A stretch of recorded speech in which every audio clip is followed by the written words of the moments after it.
السلام علیکم ورحمۃ اللہ وبرکاتہ، نحمدہ ونصلی علی رسولہ الکریم، اما بعد فاعوذ باللہ من الشیطان الرجیم، بسم اللہ الرحمن الرحیم، رب اشرح لی صدری ویسر لی امری واحلل عقدۃ من لسانی یفقہوا قولی۔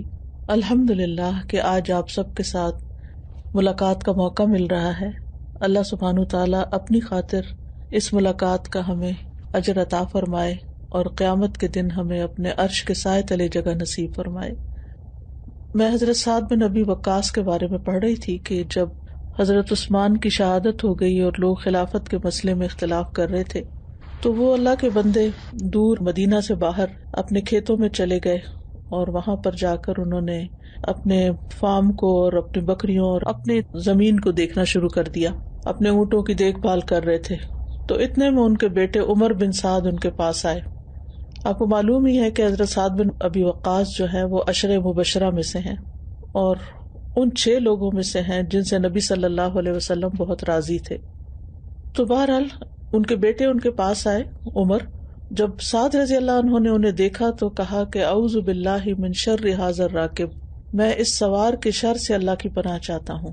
حالانکہ وہ ان کا اپنا بیٹا تھا، لیکن یہ ہے کہ ہر انسان کے اندر خیر بھی ہوتی ہے اور شر بھی ہوتا ہے۔ تو جب ہمارے پاس کوئی خبر لے کر آئے یا کوئی اچانک آ جائے تو انسان کے دل میں ایک وہم سا اٹھتا ہے، ایک خوف سا آتا ہے۔ تو آپ دیکھیں صحابہ کا طریقہ کہ اس وقت کس طرح اللہ سبحانہ تعالیٰ کی پناہ میں اپنے آپ کو دیتے ہیں۔ تو وہ آئے اور تھوڑے سے ناراضگی میں اپنے والد سے بات کرنے لگے، کہنے لگے کہ آپ اپنے اونٹوں اور بکریوں کے پاس رہائش پذیر ہو گئے ہیں اور لوگوں کو چھوڑ دیا ہے کہ وہ سلطنت کے بارے میں باہم لڑ رہے ہیں۔ مراد یہ تھی کہ وہاں لوگ اپنے اپنے حصے لے رہے ہیں تو آپ یہاں کیوں بیٹھے ہیں، آپ بھی وہاں چلیں اور آپ بھی کوئی نہ کوئی حصہ لیں، یعنی کوئی نہ کوئی منصب قبول کریں۔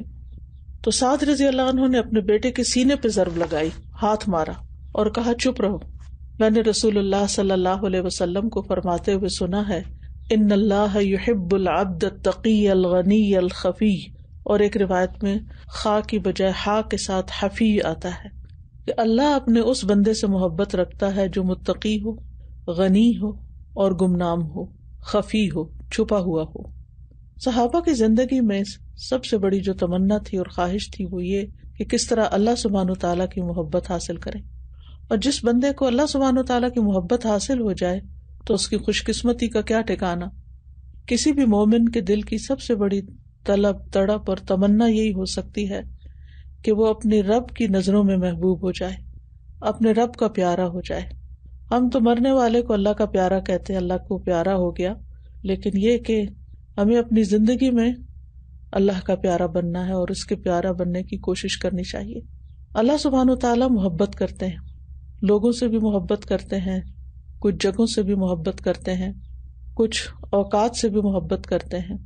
تو جو شخص اللہ کی محبت کا خواہش مند ہوتا ہے وہ پھر ان جگہوں سے محبت کرتا ہے جن جگہوں سے اللہ محبت کرتا ہے، اور اللہ سبحانہ تعالیٰ کے نزدیک سب سے محبوب جگہ اللہ کا گھر، مسجد ہے اور بیت اللہ ہے۔ تو ہم سب کو بھی ان جگہوں سے محبت ہونی چاہیے جن جگہوں سے اللہ تعالیٰ محبت کرتا ہے، ان اوقات سے محبت ہونی چاہیے جن اوقات سے اللہ تعالیٰ محبت کرتا ہے۔ جیسے سب سے محبوب نماز وہ ہے جو اول وقت میں ادا کی جائے، تو یہ جو وقت اس میں آتا ہے یہ اللہ تعالیٰ کو پیارا ہے کہ جس میں وہ نماز ادا کی جاتی ہے۔ تو ہمیں بھی اول وقت میں نماز ادا کرنے کی محبت ہونی چاہیے، اس کی فکر ہونی چاہیے۔ اسی طرح اللہ سبحانہ تعالیٰ بندوں سے محبت کرتا ہے، ان اللہ یحب المتقین یحب المحسنین، اور اسی طرح اس حدیث کے مطابق اللہ سبحانہ تعالیٰ اس بندے سے محبت رکھتا ہے جو متقی ہو، جس کے اندر تقویٰ ہو، جو اللہ سبحانہ تعالیٰ سے ڈر کے زندگی بسر کرے، اللہ کی اطاعت میں زندگی بسر کرے، اس کے دل میں اللہ تعالیٰ کی محبت ہو، وہ ہر وہ کام کرے جو اللہ تعالیٰ کو پسند ہے اور ان چیزوں کو چھوڑ دے جو اللہ تعالیٰ کو پسند نہیں، تو تبھی اللہ کی محبت حاصل ہو سکتی ہے۔ اسی طرح اللہ تعالیٰ اس سے محبت کرتا ہے جو غنی ہو۔ غنی کی جو شرح ہے یہ علماء 2 طرح سے کرتے ہیں۔ ایک تو وہ کہتے ہیں کہ غنی سے مراد مالدار ہونا، لیکن ایسا مالدار جو شکر گزار ہو اور اس مال کی محبت میں مبتلا نہ ہو، بلکہ مال کے ہوتے ہوئے وہ مال کو اللہ کی محبت میں خرچ کرے اور پھر وہ مال اس کو لوگوں سے بے نیاز کر دے اور ایک معنی یہ بھی کیا جاتا ہے کہ غنی سے مراد قناعت پسند ہے، کہ جس کے پاس تھوڑا بھی ہو تو وہ لوگوں کے مال پہ نظر نہ رکھے کہ اس کے پاس تو اتنا ہے، اس کے پاس تو یہ ہے، اس کے پاس وہ ہے، بلکہ وہ اللہ کی دین پر اور اللہ کی تقسیم پر راضی ہو۔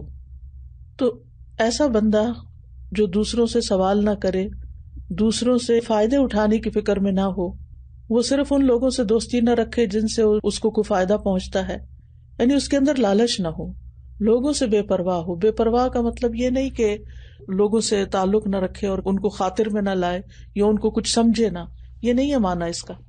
اس کا مطلب یہ ہے کہ جو کچھ لوگوں کے ہاتھ میں ہے اور جو کچھ لوگوں کے پاس ہے اس کے پیچھے نہ پڑے، یا اس پر نظر رکھتے ہوئے ان کی قدر نہ کرے کہ جس کے پاس زیادہ ہے یا جس کے پاس دنیاوی اعتبار سے کوئی نام ہے، کوئی منصب ہے، کوئی عہدہ ہے، کوئی، تو ان کی تو قدر زیادہ کرے اور ان کے پیچھے تو بھاگ بھاگ کے جائے۔ لیکن جو لوگ دنیاوی اعتبار سے بہت بڑا مقام نہیں رکھتے تو ان کو کچھ سمجھے ہی نہ، تو ایسا نہیں ہوتا۔ تو بہرحال اللہ سبحانہ وتعالی غنی سے بھی محبت کرتے ہیں اور خفی سے بھی محبت کرتے ہیں۔ خفی کہتے ہیں وہ جو لوگوں سے چھپتا رہتا ہے، یعنی یہ نہیں کہ لوگوں سے کہیں گم ہو جاتا ہے خود، بلکہ اپنے نیک اعمال کو لوگوں سے چھپاتا ہے، شہرت نہیں چاہتا۔ اور اسی طرح حفی کا معنی بھی کیا گیا ہے، خفی کی بجائے حفی۔ تو حفی کا مطلب یہ ہے کہ جو لوگوں کی کیئر کرنے والا اور جو لوگوں کی فکر کرنے والا، غریبوں کی، مسکینوں کی، ضرورت مندوں کی۔ تو جو دوسروں کی فکر کرتا ہے، جو دوسروں سے محبت رکھتا ہے، جو دوسروں کے کام آتا ہے، اللہ سبحانہ وتعالیٰ بھی اس سے محبت رکھتا ہے۔ لیکن یہاں پر جو خفی کی بات ہے تو اس کو تھوڑا سا مزید ایلیبوریٹ کرنے کی ضرورت ہے، کیونکہ اس حدیث کے کانٹیکسٹ میں حضرت سعد بن ابی وقاص نے جو کہا کہ اللہ تعالیٰ ایسے بندے سے محبت کرتا ہے جو متقی ہو، غنی ہو اور خفی ہو، تو یعنی اسی لیے میں سب کچھ چھوڑ کے یہاں ایک طرف گوشہ نشین ہو گیا ہوں اور اپنے کام سے کام رکھا ہوا ہے کہ مجھے دنیا کا منصب نہیں چاہیے، دنیاوی اعتبار سے میں لوگوں میں شہرت نہیں پانا چاہتا، کیونکہ اللہ سبحانہ تعالیٰ کو وہ عمل پسند ہے کہ جس کے اندر اخلاص ہو، جو خالصتاً اللہ سبحانہ تعالیٰ کے لیے کیا گیا ہو، جو صرف آپ کو پتا ہو اور اللہ کو پتا ہو۔ تو ہم سب کو یہ سوچنا چاہیے کہ کیا ہمارا کوئی ایسا عمل ہے جو صرف اللہ کو پتا ہے اور کسی کو بھی نہیں پتا، حتیٰ کہ ہمارے ماں باپ کو بھی نہیں پتا، شادی شدہ ہے تو شوہر کو بھی نہیں پتا، ہماری اولاد کو بھی نہیں پتا، کسی دوست کو بھی نہیں پتا، کسی کو نہیں پتا۔ ہم سوچے ہماری زندگی میں ہر روز ایسے کتنے کام ہوتے ہیں، یا ہر ہفتے میں ایسے کتنے کام ہوتے ہیں، یا ہمارے پاسٹ میں ہم نے اس چیز کی کتنی فکر کی کہ بس ہمارے کچھ راز ہوں جو ہمارے اور اللہ کے بیچ میں ہوں، جن کا لوگوں سے کوئی تعلق نہ ہو، خواہ وہ کوئی صدقات ہوں، خواہ وہ کوئی ایسے ہماری زندگی کے واقعات ہوں، کوئی تکلیف ہو ہمیں کہ جس کا شکوہ ہم نے صرف اللہ سے کیا ہو اور ہم نے بندوں سے اس کا رونا نہ رویا ہو۔ کیونکہ بعض اوقات ہمیں کچھ دکھ درد پہنچتا ہے تو ہم فوراً اس کو فون کر، اس کو بتا، اس کو بتا، ہر ایک کے سامنے فریادیں، رونا دھونا، لیکن ہم اللہ سبحانہ تعالیٰ کے آگے اس کی فریاد نہیں کرتے۔ تو ہم کیا چاہتے ہیں کہ قیامت کے دن جب ہم اللہ سبحانہ تعالیٰ سے ملاقات کریں تو اللہ تعالیٰ ہمیں وہ ہمارے اعمال دکھائیں جو ہم نے صرف اللہ کے لیے کیے اور کسی کو کانوں کان ان کی خبر نہیں ہوئی۔ تو اس وقت ہم ان کو دیکھ کر کتنے خوش ہوں گے جب اللہ تعالیٰ انہیں دیکھ کر خوش ہوگا کہ اس بندے نے یہ واقعی میرے لیے کام کیا تھا، کسی اور کو اس میں شامل نہیں کیا۔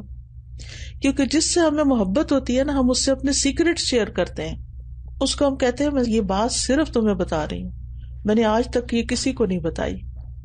تو اس شخص کے دل میں ہمارا مقام بڑھ جاتا ہے، وہ سوچتا ہے واقعی یہ تو مجھے بہت ریگارڈ کرتا ہے، اور ایک قدر بڑھ جاتی ہے۔ تو سوچیں جو کام آپ کا صرف اور صرف اللہ کے لیے ہوگا تو پھر اللہ کے ہاں مقام کتنا بڑھ جائے گا اور اجر کتنا بڑھے گا۔ جیسے سورۃ ملک میں آتا ہے نا، ان الذین یخشون ربہم بالغیب لہم مغفرۃ واجر کبیر، جو لوگ بن دیکھے اپنے رب سے ڈرتے ہیں غائبانہ طور پر، یعنی اللہ کو دیکھا نہیں لیکن ان کے اندر وہ ایمان موجود ہے، تو ان کے لیے بخشش ہے اور بہت بڑا اجر ہے۔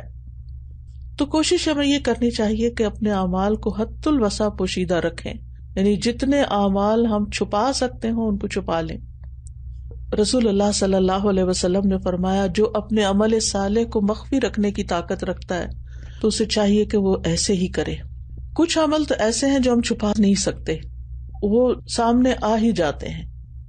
مثلاً آپ گھر والوں کے لیے کھانا بنا رہے ہیں یا کسی کو بنا کے بھیج رہے ہیں یا آپ گھر کی صفائی کر رہے ہیں، آپ یہ سارے کام اللہ کی رضا کے لیے کر رہے ہیں، کسی کے اوپر احسان جتانے کے لیے نہیں، کوئی مصیبت سمجھ کے نہیں، اللہ سے اجر پانے کے لیے.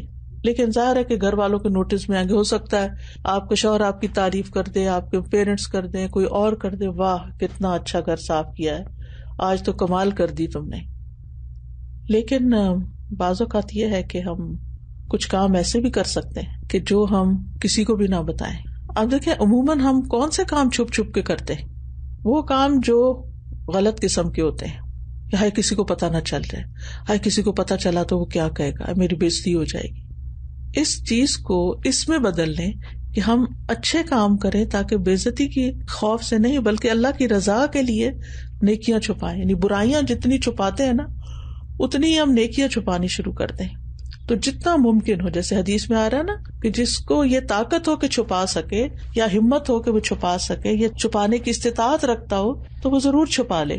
ایوب السختیانی کہتے ہیں اللہ کی قسم جو شخص بھی اللہ کے ساتھ سچا ہوگا وہ اس بات سے خوش ہوگا کہ اس کا مقام اور مرتبہ کبھی بھی لوگوں کے سامنے ظاہر نہ ہو.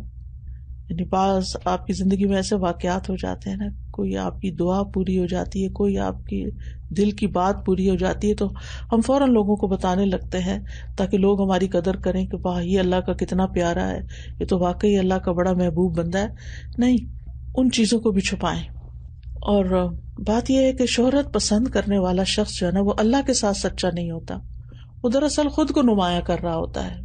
ابراہیم بن ادم کہتے ہیں اس بندے نے اللہ کے ساتھ سچائی نہیں کی، وفا نہیں کی جس نے شہرت کو پسند کیا کہ میرا نام مشہور ہو، اخباروں میں میری تصویر آ جائے، کوئی خبریں آ جائیں، کوئی نام آ جائے، کوئی دنیا کو میں ثابت کر سکوں کہ میں نے کتنا بڑا کمال کیا ہے. کتنے دن کے لیے کوئی یاد کرے گا ہمیں؟ کتنے دن کوئی ہمارا کمال یاد رکھے گا؟ آخر میں تو ہم نے اللہ ہی کے پاس جانا ہے اور اسی سے اجر لینا ہے.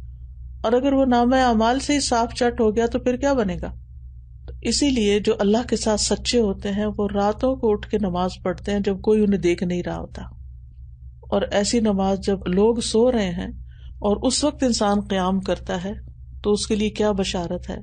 آپ صلی اللہ علیہ وسلم نے فرمایا سلام کو پھیلاؤ، اچھی گفتگو کرو، صلہ رحمی کرو، راتوں کو جب لوگ سو رہے ہو تو قیام کرو، تم سلامتی کے ساتھ جنت میں داخل ہو جاؤ گے. تو جتنا ہو سکے اپنی عبادت کو چھپائیں، یعنی خصوصاً جو نفلی عبادات ہیں ان کو.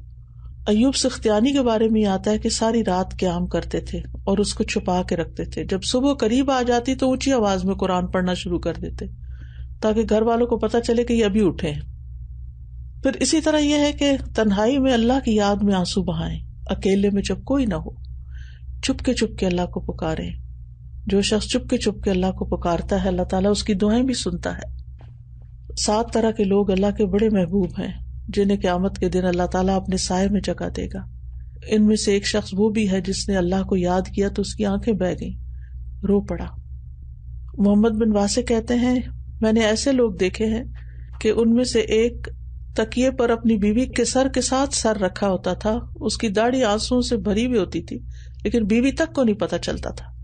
وہ کہتے ہیں ایسے لوگ بھی میں نے دیکھے کہ جو صف میں کھڑے ہو کر اتنا روتے ہیں کہ ان کے آنسو جو ہیں وہ رخسار پہ بہتے بہتے نیچے گر جاتے ہیں لیکن پاس کھڑے ہونے والے کو پتہ نہیں چلتا. یعنی وہ اپنی سسکیوں کو بھی دبا جاتے ہیں کیونکہ وہ اللہ کے لیے رو رہے ہوتے ہیں، دکھاوے کے لیے نہیں.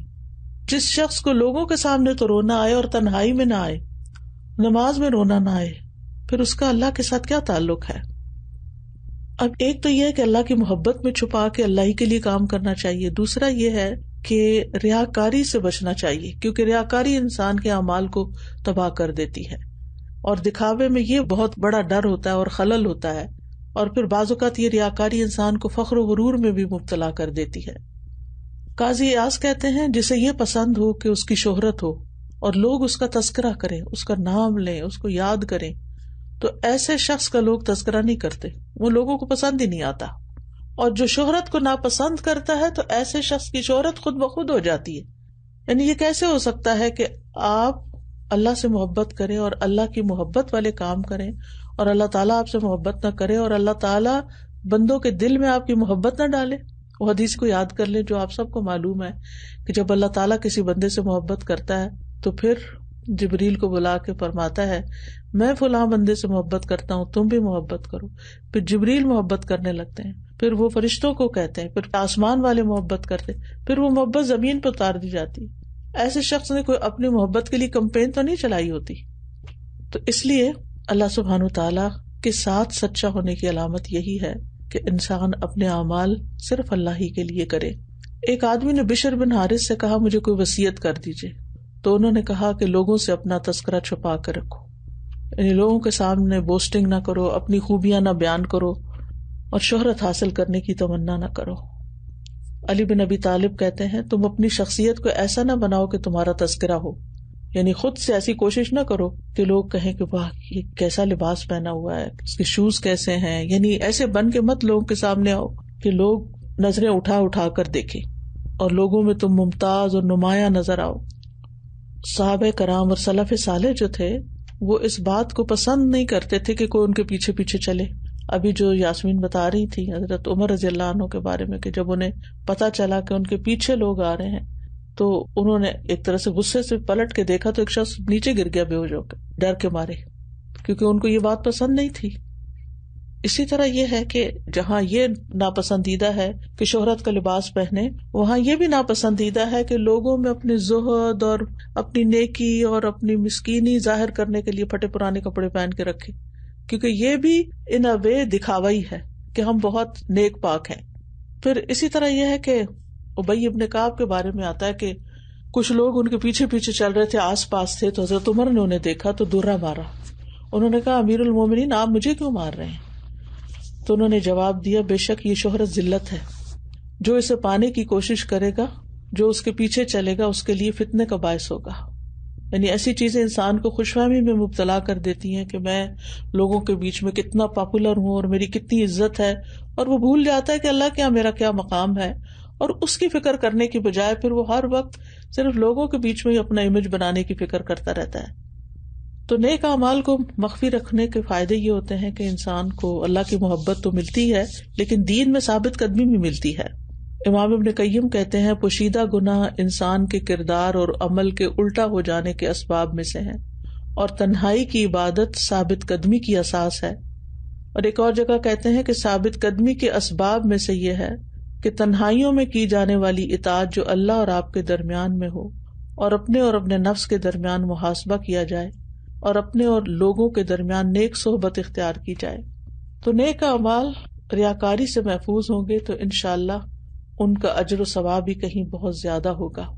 اسی طرح خفیہ اعمال دل کی اصلاح اور اس کی طہارت کا باعث بھی ہوتے ہیں، دل کے اطمینان کا باعث بنتے ہیں.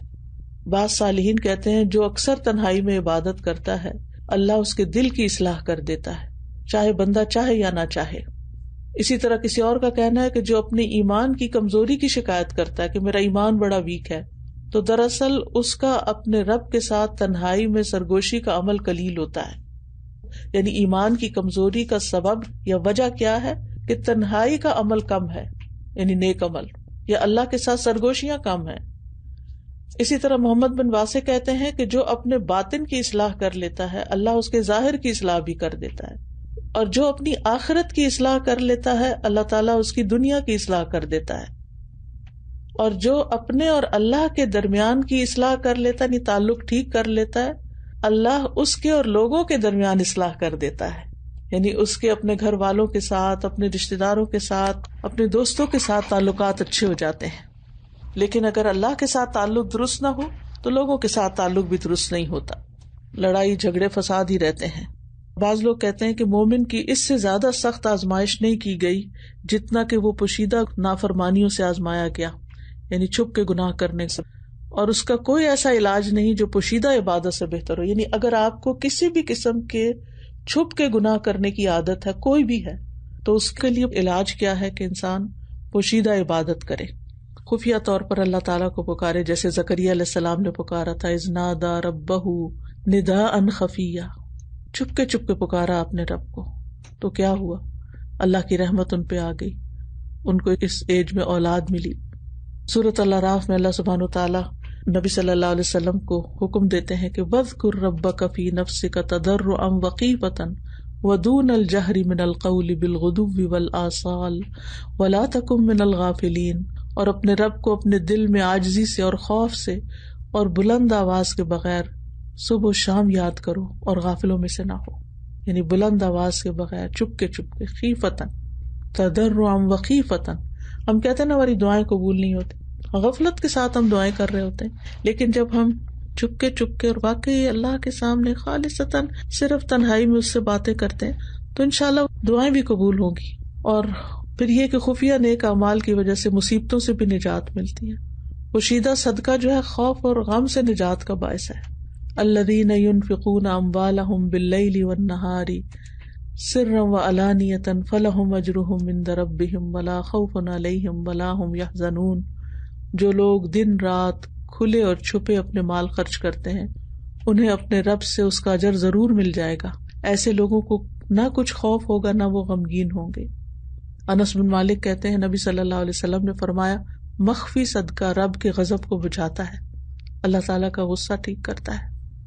اور آپ کو یاد ہوگا وہ واقعہ جو صحیح مسلم میں آتا ہے کہ ایک آدمی جنگل میں چلا جا رہا تھا تو اس کے کانوں میں ایک آواز پڑی جو بادل سے آ رہی تھی. وہ آواز کیا تھی کہ فلاں شخص کے باغ کو سیراب کرو. تو اس آواز پہ وہ بادل ایک طرف چلا گیا، یعنی جب بادل کو دیکھا آواز آئی اور بادل ایک طرف جانے لگا اور اس کا پانی ایک پتھریلی جگہ پہ جا کے برس گیا. تو وہ آدمی اس کے پیچھے گیا کہ کہاں یہ برسا ہے.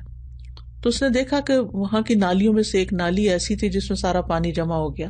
تو وہ آدمی اس کے پیچھے چلتا گیا. چلتے چلتے وہ پانی اس نالی سے اس آدمی کے پاس پہنچا جو اپنے باغ میں کھڑا پانی آگے پیچھے لگا رہا تھا.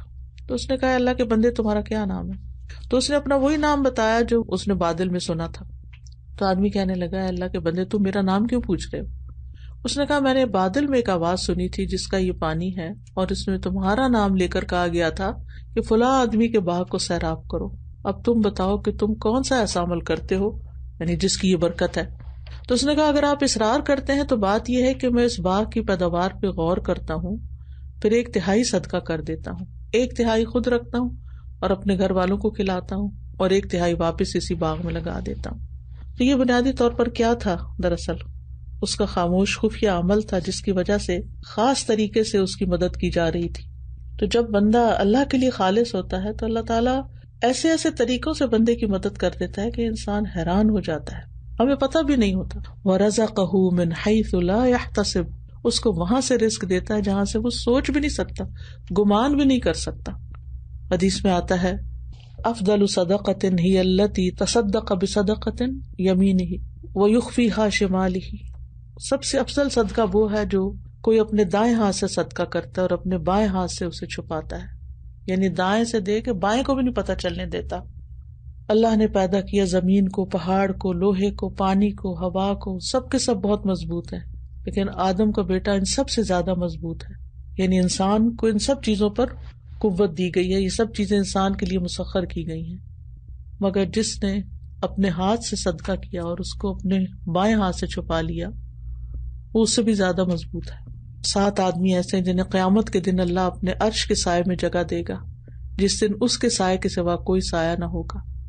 تو ان میں سے وہ شخص ہے جس نے اتنا پوشیدہ صدقہ کیا کہ اس کے بائیں ہاتھ کو بھی پتہ نہ چل سکا کہ اس کے دائیں ہاتھ نے کتنا کیا اور کیا کیا.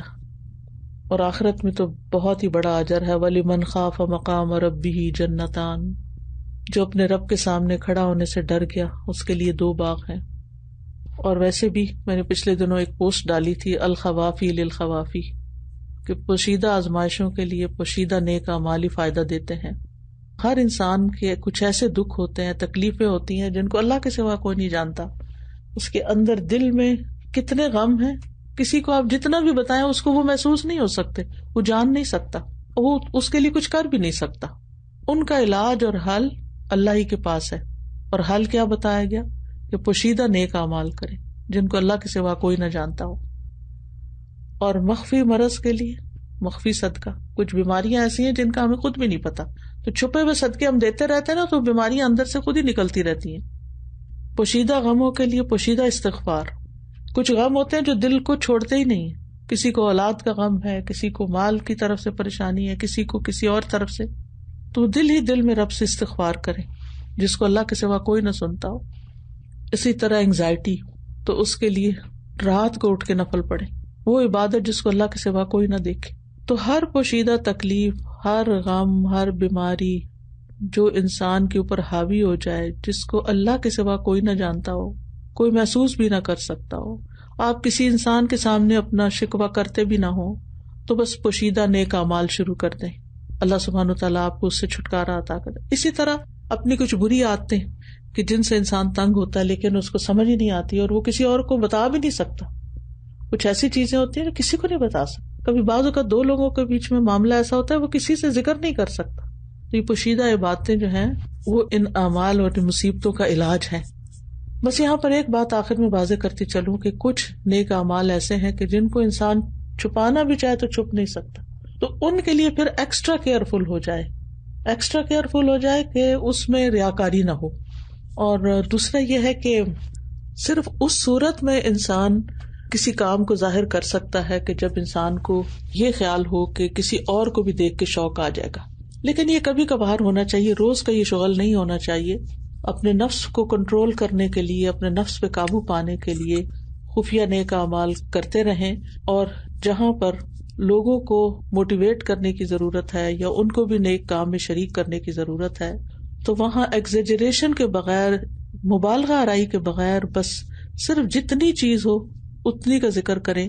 چھوٹی چیز میں بھی اللہ تعالیٰ بہت بڑی برکت ڈال دے گا اور بہت بڑی خیر اس سے پھیلے گی. تو اللہ سبحانہ تعالیٰ سے دعا ہے کہ اللہ تعالیٰ ہمیں عمل کی توفیق عطا فرمائے اور ہمیں واقعی اپنے ساتھ مخلص اور سچا کر لے اور ہم سے راضی ہو جائے، اور ہمیں ایسے کاموں کی توفیق دے، یعنی اعمال کی توفیق دے کہ جو ہمارے اعمال نامے میں اس طرح ہوں کہ بس اللہ ہی کو پتا ہو، کسی اور کو خبر نہ ہو. اور وہ ذرہ بھی جو ہوتا ہے نا نیکی کا، اللہ تعالیٰ یؤتی من لدنہ اجرا عظیما. اللہ تعالیٰ ہم سے قبول کرے اور ہم سے راضی ہو جائے. السلام علیکم ورحمۃ اللہ. وعلیکم السلام. استاذہ جی، میں یہ سوچ رہی تھی کہ جب ہم دین کا کام کرتے ہیں اور لوگوں تک قرآن و حدیث بھی پہنچاتے ہیں تو اس کے پیچھے بھی جہاں یہ خواہش ہوتی ہے کہ اچھی طرح ہم بیان کریں، لیکن اس میں پھر نیت یہیں پر ہو کہ لوگوں کو اچھے سے بات سمجھ میں آئے، لوگ اچھی سے اس کو قبول کریں، اس پہ عمل کریں، لیکن الہی صرف اس لیے کہ تو راضی ہو جا، کہ تو خوش ہو جا. اور اگر ہماری جو تیاری بھی ہوتی ہے کام کی، جیسے ہم کوئی کلاس کے لیے پریپریشن کر رہے ہیں یا درس وغیرہ کے لیے کر رہے ہیں، تو جب ہم چاہتے ہیں کہ اس میں پھر یہ بھی ایڈ ہو، یہ بھی انداز ہو، اچھے طریقے سے ہو، تو اگرچہ وہ چیزیں ریکوائرمنٹ ہوتی ہیں، لیکن پھر مجھے لگتا ہے کہ میں اپنے آپ کو آف اینڈ آن ضرور یہ ریمائنڈر دیتی رہتی ہوں کہ یہ سب اسی لیے ہے اللہ کہ تو راضی ہو جا. اور پھر مجھے جو تشہد میں جب ہم پڑھتے ہیں التحیات للہ والصلوات والطیبات، تو اس قدر اطمینان ہوتا ہے کہ اللہ تعالیٰ نے ہمیں یہ موقع دیا، اس کا احسان ہے ہم پہ کہ ہم دن میں کئی مرتبہ نمازوں میں یہ الفاظ ہم بولیں کہ ہمارے جو زبانی عبادات ہیں اور مالی عبادات ہیں اور بدنی عبادات ہیں کہ الہی یہ سب تیرے لیے ہیں.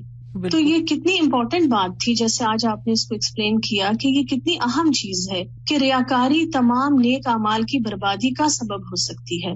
تو اللہ کا شکر ہے کہ وہ ہمیں بار بار اس بات کو سمجھنے، اس کو ریوائز کرنے، اپنے آپ کو ریمائنڈر دیتے رہنے کی توفیق دے. آمین. اسپیشلی جب ہم یہ دعویٰ کا کام کرتے ہیں تو اس میں بہت ایسے ہوتا ہے، یہ سب کچھ جو کچھ آپ نے استاذہ جی آج ایکسپلین کیا کہ یہ واقعی سب کچھ ہم ایکسپیرینس کرتے ہیں. لوگ بے شک خوشی سے تعریف کر رہے ہوتے ہیں، لوگ بے شک اس کو اپریشیٹ کر رہے ہوتے ہیں، لیکن اپنے آپ کو قابو کرنا اور اپنے آپ کو پھر موڑ کے واپس اس جگہ پہ لانا کہ یا اللہ یہ سب تیری خاطر ہے، اور تو ریاکاری سے بچانا، اور تو نیتوں کو خالص رکھنا، اور تو راضی ہو جانا. آمین. اس میں ایک بڑی اہم بات یہ ہے کہ جب انسان اللہ کے لیے کرتا ہے نا تو پھر پبلک کے سامنے جانے سے گھبراتا بھی نہیں ہے. تھوڑی بہت تو ہوتی ہے گھبراہٹ، لیکن یہ ہے کہ اس وقت انسان سوچتا ہے کہ میں اللہ کے لیے کر رہا ہوں. اور سادی سادی باتوں میں بھی اللہ تعالیٰ بڑا اثر ڈال دیتا ہے. چاہے آپ کتنے ہی بہت زبردست اسپیکر ہوں، وقتی طور پر مجمع پہ چھا جائیں اور لوگوں کی واہ واہ اور تالیاں لیں، لیکن یہ ہے کہ وہ بات بعد میں کتنی اثر انداز ہوتی ہے، لوگوں کی زندگی میں کیا تبدیلی لاتی ہے. تو جو کام اللہ کے لیے ہوگا نا اس کی برکت بہت زیادہ بڑھ جائے گی.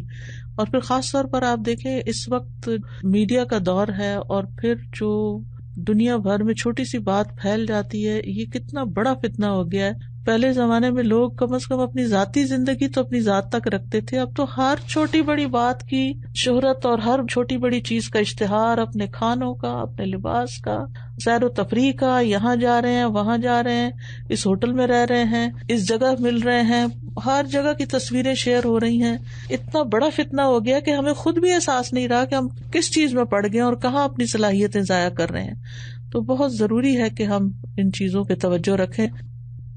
جی السلام علیکم ورحمۃ اللہ وبرکاتہ.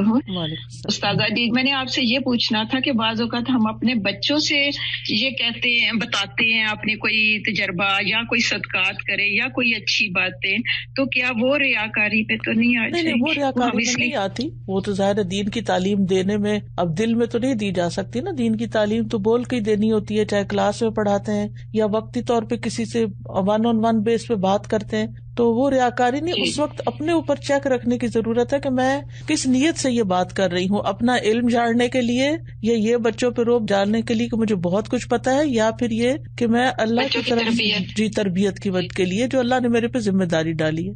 جزاکم اللہ خیرن. السلام علیکم استاذہ، میں یہ چیز شیئر کرنا چاہ رہی تھی کہ جو آپ نے کہا نا کہ اللہ تعالیٰ سے باتیں کرنا، تو مجھے اس طرح سے لگتا ہے کہ جب ہم لوگوں سے بہت زیادہ باتیں کرتے ہیں نا تو پھر ہم اللہ سے باتیں کرنے کے قابل نہیں رہتے. ہر چیز جب ہم لوگوں کو بتانا شروع کرتے ہیں تو پھر ہمارے پاس کچھ کرنے کے لیے بات ہی نہیں رہتی. بالکل صحیح کہا آپ نے، بہت اچھی. اور مجھے جو ہے نا دعائے شافی میں آپ نے بہت اچھی ٹپ دی کہ جب آپ کا دل کرے کسی کو کال کر کے اپنا دل ہلکا کرنے کو تو فوراً دعا پڑھیں، یا حیو یا قیوم برحمتی کا استغیث. اور استاذہ میں نے اسے کیا اور یقین کریں بہت افاقہ ہوا. السلام علیکم. وعلیکم السلام. استاذہ بہت ہی اہم ٹاپک، بہت لرننگ ہوئی آج. اور ابھی پچھلے دنوں ایک میرے ساتھ ہوئی بات کہ مختلف کلاسز میں نے یہ بات کی کہ آپ یہ الہدا انٹرنیشنل کو جوائن کریں اور وہاں سے جو حدیث استاذہ شیئر کرتی ہیں اس کو شیئر کریں. پھر میں نے یہ کہا کہ اچھا آپ دیکھیں میں یہ کرتی ہوں کہ استاذہ کی فیس بک سے ایک لرن قرآن کی ایک آیت شیئر کرتی ہوں، انگلش کی، اردو کی، مختلف گروپس میں. تو میں سوچنے لگی کہ یہ میں نے کچھ زیادہ میں کا استعمال تو نہیں کر لیا. پھر میں نے نیت کو چیک کیا کہ یا اللہ کہیں میں تو نہیں کر لی بہت اپنی پروموشن. اور سازا وہ جو ابھی سسٹرز نے بات کی نا کہ بعض اوقات اجتماعی معاملات میں آپ کو ایک بڑی فائن سی لائن ہوتی ہے جس کو چیک رکھنا ہوتا ہے. تو اس کے بعد یہ ہوا کہ الحمدللہ اس کے بعد مجھے کئی گروپس کی طرف سے آیا کہ تو یہ تو بہت اچھا تھا، ہمیں تو پتہ ہی نہیں تھا کہ استاذہ کی فیس بک پہ صرف ایک آیت شیئر ہوتی ہے اور اتنے اچھے ٹاپک کے ساتھ. تو وہ ہم نے اس لیے کر لیا کہ ہمیں ہوا کہ آپ ٹیچر ہیں، آپ کرتی ہوں گی تو ضرور فائدے والی چیز ہوگی. میں نے اللہ کا اتنا شکر ادا کیا کہ یا اللہ ہماری نیتوں کو خالص رکھ. اور اجتماعی معاملات میں بعض اوقات آپ کو اس لیے بتانا ہوتا ہے کہ کسی کو خیال آ جائے. جی جزاک اللہ خیر. اصل میں یہ ہے کہ یہ بیلنس رکھنے کی بہت ضرورت ہے. پچھلی اگر آپ میری ریگولر میٹنگ اٹینڈ کرتی رہی ہیں تو دین کی تعلیم اور تبلیغ کے اوپر جو ایک میں نے لیکچر دیا تھا یعنی السابقون السابقون، تو اس میں سارا اسی پہلو کو ڈسکس کیا گیا تھا کہ خیر کو زیادہ سے زیادہ عام کریں اور صدقہ جاریہ بڑھائیں اور یہ ساری چیزیں. ہوتا یہ ہے کہ جب ہم یہ کام کرنے لگتے ہیں تو ہم اپنی ذاتی عبادت، ہم اپنے اعمال جو خفیہ رکھ سکتے ہیں، جو اللہ تعالیٰ سے سرگوشیاں ہیں، جو عبادتیں، ان کو بھول جاتے ہیں. یعنی ہمارا اعتدال ختم ہو جاتا ہے. اور جب ہم اجتماعی کام کرنے لگتے ہیں تو اس وقت اپنی نیت پہ چیک رکھنا بھول جاتے ہیں. تو مقصد یہی تھا آج کی ٹاک کا کہ ہم اس پہلو پر بھی توجہ کریں. یعنی ایک چیز کو بیان کرنے کا مقصد یہ نہیں ہوتا کہ ہم دوسرے کام چھوڑ دیں اور جو ہم خیر پھیلانے کے کام کر رہے ہیں ان کو ہم روک دیں کہ نہیں اب تو میں کسی گوشے میں بیٹھ جاؤں گی اور عزلت اختیار کروں گی اور لوگوں سے ملنا جلنا چھوڑ دوں گی کیونکہ اس سے پھر ریاکاری ہو جاتی ہے. میں ذکر ان کے سامنے نہیں کروں گی، یا جیسے عام لوگ کہتے ہیں کسی کے سامنے نماز نہیں پڑھنی کیونکہ وہ دکھاوا ہو جاتا ہے. تو یہ بھی ایک بالکل غلط تصور ہے کہ جیسے میں نے لیکچر کے دوران بھی یہ بات کہی ہے کہ کچھ کام ایسے ہیں کہ جن کو ہمیں لوگوں کے سامنے ہی کرنا پڑتا ہے. تو اس وقت اپنی نیت پہ ہم چیک رکھیں. اور لوگوں سے جیسے ملاقات کرنا ہے تو وہ حدیث میں یہ نہیں آتا کہ جو شخص لوگوں سے ملتا جلتا رہتا ہے اور ان کی تکلیفوں اور اذیتوں پر صبر کرتا ہے وہ اس سے بہتر ہے جو ان سے ملتا جلتا نہیں. تو ہمیں کسی گوشے میں بند نہیں ہو جانا، ہمیں لوگوں کے بیچ میں ہی رہنا ہے اور ہم نے اجتماعی کام بھی کرنے ہیں. لیکن ہم اس پہلو کو فراموش نہ کریں کہ ہم زیادہ سے زیادہ اپنے آپ کو اللہ کے لیے خالص کریں. انشاءاللہ۔ استاذہ یہ آپ نے اتنی اہم پوائنٹ بتایا، کیونکہ یہ ہوتا ہے شیطان کا حملہ کہ بعض اوقات وہ ہمیں کہتا ہے نہیں اس میں ریاکاری ہو جائے گی، یا یہ کہ یہ بات نہ بتاؤ، یا یہ کہ جیسے تلاوت قرآن یا حفظ، خاص طور پہ قیام اللیل، اس میں بڑی کمی ہو جاتی ہے۔ تو میں نے دیکھا اگر آپ کچھ نہ کچھ حفظ کرتے رہے نا تو الحمدللہ ایک بیلنس کی کیفیت محسوس ہوتی ہے۔ بہت ہی اچھا ٹاپک تھا استاذہ، بہت ہی لرن کیا آج۔ بس اللہ سبحانہ وتعالی ہمیں بیلنس رکھنے کی توفیق دے اور زیادہ سے زیادہ خیر پھیلانے والا بھی بنائے اور زیادہ سے زیادہ اپنی نیکیوں کو اخلاص کے ساتھ کرنے والا اور چھپانے والا بھی بنائے۔ آپ سب کے لیے بہت ساری دعائیں، اللہ سبحانہ وتعالی ہم سب کے اس وقت میں برکت ڈالے اور ہمیں واقعی کچھ عمل کرنے والا بنا دے اور ہمیں مزید اخلاص عطا فرمائے اور ہم سے راضی ہو جائے۔ وآخر دعوانا ان الحمد للہ رب العالمین۔ جزاکم اللہ خیراً آپ سب کے آنے کا اور وقت نکالنے کا اور انتظامی ٹیم کا جو آپ سب کے ساتھ ہوتی ہے۔ امید ہے آپ اپنا چیٹ باکس دیکھیں گے، وہاں پر کچھ لنکس وغیرہ شیئر ہوئے ہیں، ان کو آپ جوائن کیجئے مختلف جگہوں کو، تاکہ مزید خیر کے کام جو ہیں وہ زندگی میں شامل ہو سکے اور ہمارا وقت اچھے کاموں میں استعمال ہو سکے۔ السلام علیکم ورحمۃ اللہ وبرکاتہ۔